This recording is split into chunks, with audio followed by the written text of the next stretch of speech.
All right, so we're going to continue on with the next unit here in section one, which is going to be over employability skills for careers. It's a pretty important unit. It will focus, or some of your assignments next week will be focused on this particular section, rather not unit. And when we get back in person, we'll try to do a little bit more with these skills, practice these skills, and maybe do some mock type scenarios. In person, and then we may even try to do some virtually, as you'll see towards the end of this presentation. All right, so the first definition when we talk about is entrepreneurship, and this is the process of designing, launching, and running a new business, which is often initially a small business. It is the capacity and willingness to develop, organize, and manage a business venture along with any of its risks to make a profit. Right, so anytime you're starting something, of course, there's risk. There's inherent risk with it. Some examples are corn production, vegetable farming, herbs and spices. When we can go on and on and on with other examples of small entrepreneurships. So, an entrepreneur is a person who organizes and operates a business or businesses, taking on greater than normal financial risk in order to do so. Job application. Okay, so you fill out a job application to apply for an area of employment. It typically contains certain questions, background questions, maybe some personal information.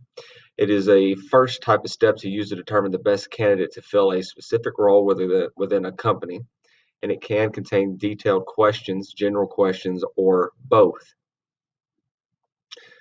A lot of time your job application, and we'll talk about with the cover letter here in just a minute, is your first type of impression that you would make on someone that is possibly viewing you for a position as a candidate. So an interview is a face-to-face meeting or also done in person. And this can also, as we've known or as we've experienced here in the last few months, can be carried out over a phone call or virtually. This is a chance for employers to judge your, number one is communication skills, two is personality, knowledge, people skills, and professional conduct in a certain setting. So typically, up until here, during the pandemic, interviews were almost always in person, so they could get to know you, kind of put you on the spot a little bit, so to speak. See how well your knowledge is of what you're applying for. And big thing is communication skills, your people skills, so to speak. Now, virtually, we'll talk about that here in a minute, but I don't think that's going to go anywhere anytime soon now that we have been forced into that world. So you may start seeing a shift where some interviews are done virtually, just for ease or for quickness sake, and easier to schedule and make things happen. So some in-person interview tips: know before you go. So know what you're applying for. Okay, sometimes when you apply for positions, you may apply for more than one, or just have some general knowledge on the position that you're going after. Okay, you don't have to be a scholar on it, but you do need to be able to show that you are genuinely interested in this position and that you know. Plan an appropriate outfit. Dress for success, so they say. Okay, don't wear comfy clothes. Look presentable. Number three, engage with your interviewers. Don't just be simple yes, no. Okay, have conversations with them. If you can find common ground or common interest, build on that. Show them that you have a personality. Communicate with them. Eye contact.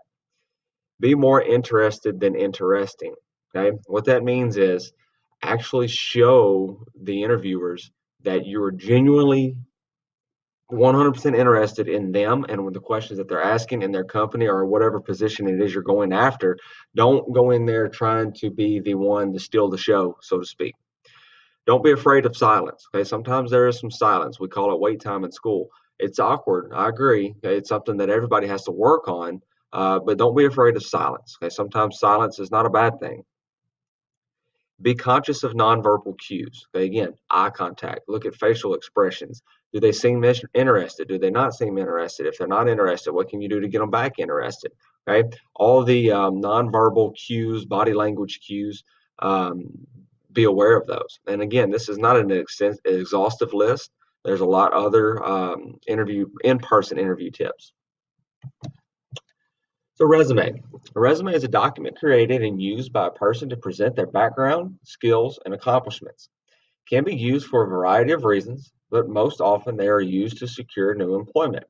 There's nothing wrong with making yourself look good on a resume as long as it is relevant. Be organized, have it be professional looking, and have the resume have good flow. Your resume is you're basically selling yourself. Okay, now you can go over the top with it, but you want to, if you've accomplished something or you've done something that you feel like is relevant to what you're going after, it needs to be on the resume. Okay, it's okay to toot your own horn, so to speak, on a resume, but it does need to be organized. It doesn't need to look like it was done in crayon. It needs to have flow. The timeline needs to make sense. The order of the information needs to make sense. And once somebody's hooked, just like with a book, if you're writing a book or a story, once you hook somebody, it needs to flow well. So does your resume. It needs to flow. Um, Most of you probably already have a resume built. Okay. If that's the case, when's the last time you updated your resume?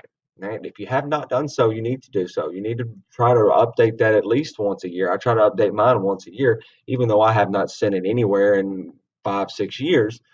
You still want to update it every year because you never know. And trust me, it's harder to update a resume once you accumulate a few years of experience or events than it is that if you do it every year or every 6 months, would it be even better? Cover letter. Okay, cover letter. A lot of people seem to have a hard time with a cover letter. Um, so it is a written document commonly submitted with a job application outlining the applicant's credentials and interest in an open position. The main purpose of a cover letter is to interest the employer into reading your resume. Uh, this diagram shows the desired sequence from cover letter to interview. I left off the diagram. Okay, that's okay. So, in a lot of situations, a cover letter can make or break your chances at a position, especially if there are a lot of applicants. So, there's been a lot of people I've talked to over the years that have done a lot of interviews, and based off how the cover letter, excuse me, is, will determine whether your application ends up or your resume ends up in the trash can or in a stack to go through the actual resume themselves. If there's a lot of applicants, the interviewers will simply use the cover letter to whittle down that pile, so to speak.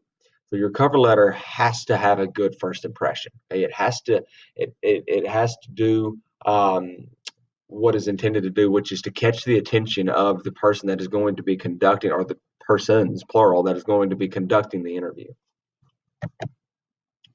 All right, so the kind of something new we've added to this is virtual interview etiquette.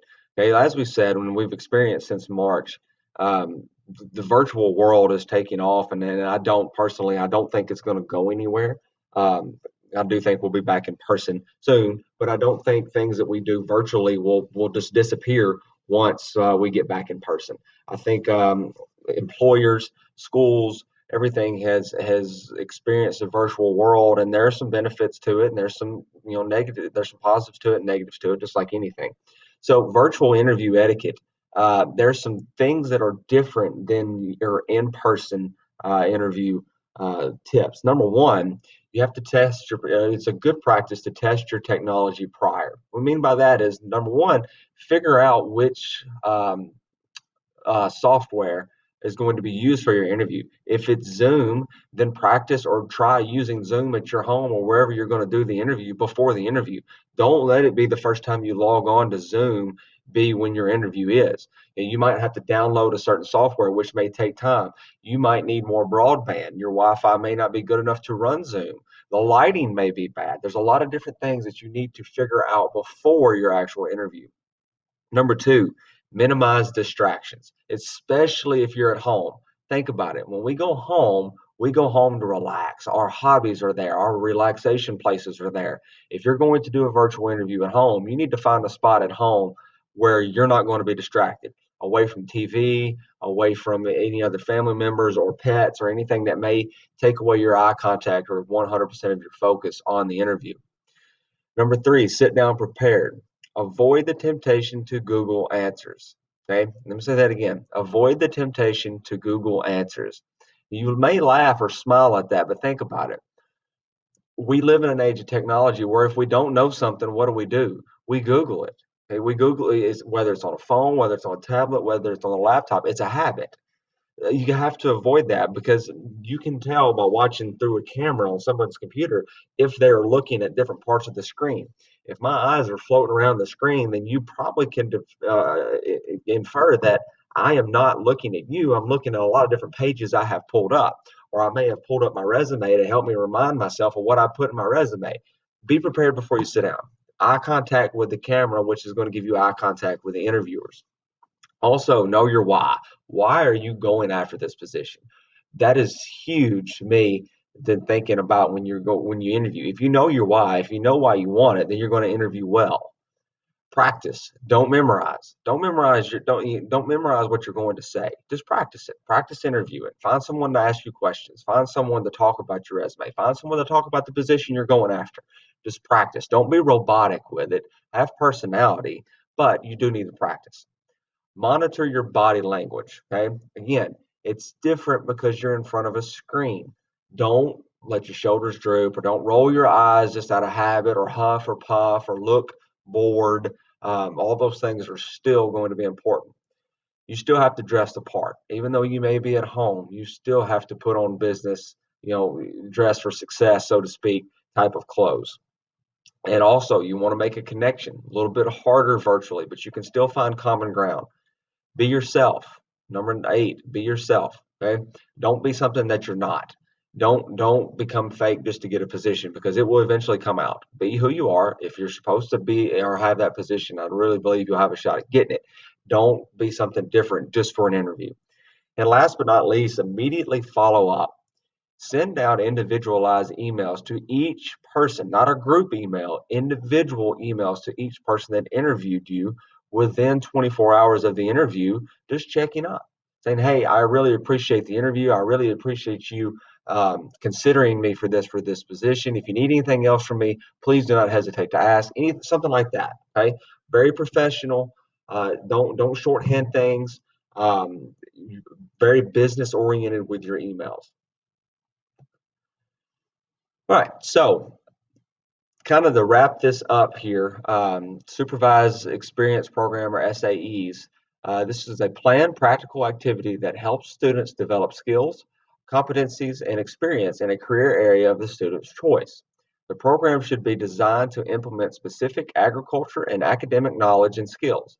Experiences can range from short-term ones, such as job shadowing of a person in a career field the student is interested in, to a sequential 4-year project in which the student develops his or her own business. Sometimes businesses developed through students' SAEs become permanent careers. We're going to do an SAE unit and we're going to venture out into the world of SAEs. Some of you already have some things at home that you do that would fall under a category of SAEs. Some of you don't. If you don't, that's okay. We're going to do a unit over it. If not the next unit, definitely the next. So by unit 3, we will have an SAE unit. So be sure you complete the video form here. If you have questions, let me know. And we have one section left in unit 1. Thank y'all.